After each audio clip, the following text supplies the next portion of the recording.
केला बेचने वाली चुड़ैल। एक बार की बात है, जादूपुर नाम के एक गांव में करतब दिखाती एक औरत एक रेड्डी के लिए गांव में आती है। आइए आइए मेहरबान कदरदान, खाइए रोहड़ा के ताजे ताजे केले। कभी खाए नहीं होंगे ऐसे केले, पीले पीले केले खाइए।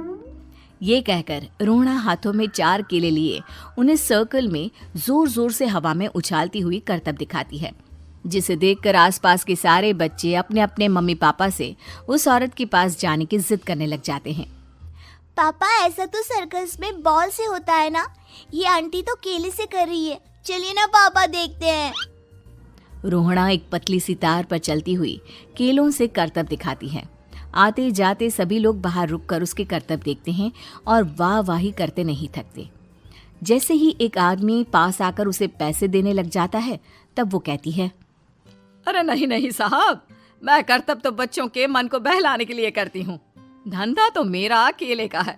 पीछे देखो मेरी रिड्डी, जो भी मेरे केले खाएगा मेरी तरह चुस्त दुरुस्त और तंदुरुस्त हो जाएगा।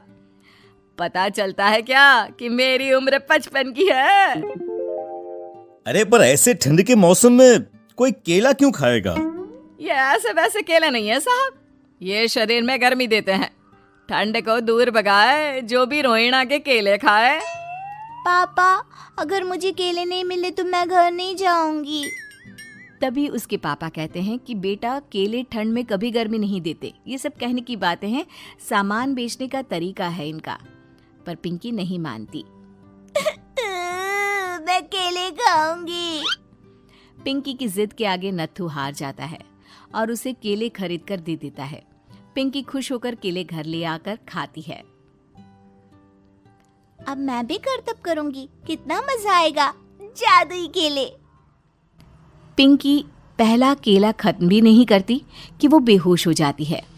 दूसरे केले से एक काला धुआं आता है और रोहड़ा चुड़ैल बनकर बाहर निकल आती है। मेरे भूतिया केले बच्चे न खाए, ऐसा हो ही नहीं सकता। जादूपुर वालों, कब तक बचोगे? आ गई हूं मैं रोहड़ा, जिसका कोई नहीं कर सकता सामना। रोहड़ा पिंकी को गोद में उठाकर काले धुएं में कहीं गायब हो जाती है।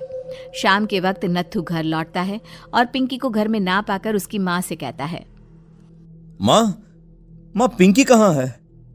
अरे बेटा, उसे तो तू सुबह करतब दिखाने ले गया था ना, फिर कहाँ वापस आए तुम दोनों? मुझे लगा तू उसे अपने साथ मंडी ले गया होगा। हे भगवान, मेरी बच्ची कहाँ गई? मैं उसे घर ही तो छोड़कर गया था माँ। नत्थू गांव के घर कोने में अपनी बेटी को ढूंढता है, पर उसे वो कहीं नहीं मिलती। परेशान होकर आखिर रो रो कर नत्थू हिम्मत हार कर घर लौट आता है। अगली सुबह रोहड़ा फिर से करतब दिखाने आती है और इस बार पिंकी की तरह रोनी केले खरीद लेता है। 50 रुपए दिए थे पापा ने, सारे पैसों की मैंने केले खरीद लिए हैं। अब मैं भी आंटी की तरह ही करतबबाज बन जाऊंगा। यही सोचते हुए रोनी केले खाता है और पहला अकेला केला आधा खत्म भी नहीं करता कि चुड़ैल उसके सामने आ जाती है। मेरे साथ चलने का समय आ गया है रोनी। ये तो बस शुरुआत है।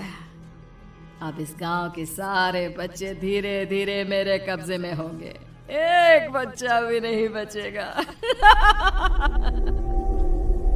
ये कहकर रोना रोनी को गोद में लेकर काले धुएं में अदृश्य हो जाती है। इसके बाद हर रोज गांव में से कोई ना कोई बच्चा गायब होता, पर ऐसा क्यों हो रहा है किसी को भी समझ में नहीं आ पा रहा था। रोज की तरह अपनी बेटी पिंकी की तलाश में नत्थू गांव के एक तालाब के पास बैठा रो रहा था। कहाँ गई मेरी पिंकी? शकुंतला के जाने के बाद एक वही तो मेरा सहारा थी। अरे उसकी आत्मा कोस रही होगी मुझे कि मैं अपनी बच्ची को संभाल भी नहीं पाया।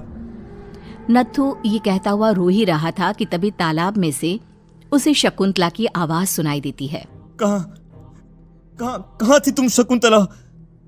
हमारी बच्ची और सारे गायब हुए बच्चे रोहड़ा के कब्जे में हैं।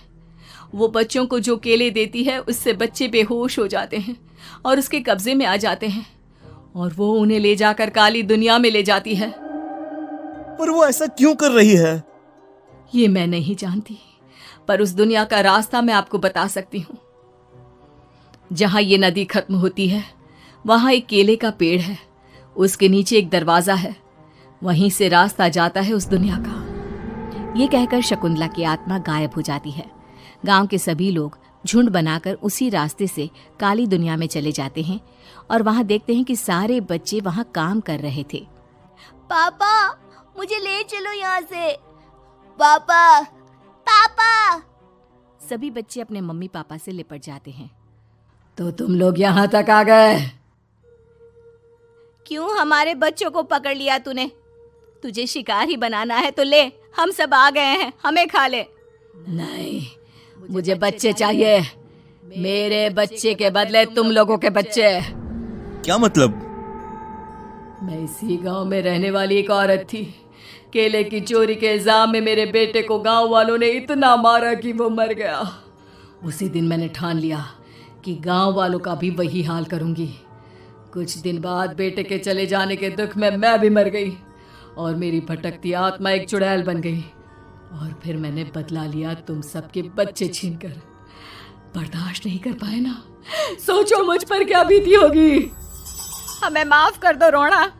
पता नहीं ये किसकी गलती थी, पर हम सभी माफी मांगते हैं। हमारी खुशियां लौटा दो, तुम भी तो एक माँ हो। गांव वालों की बात सुनकर रोना का मन पिघल जाता है और वो बच्चों को छोड़ देती है।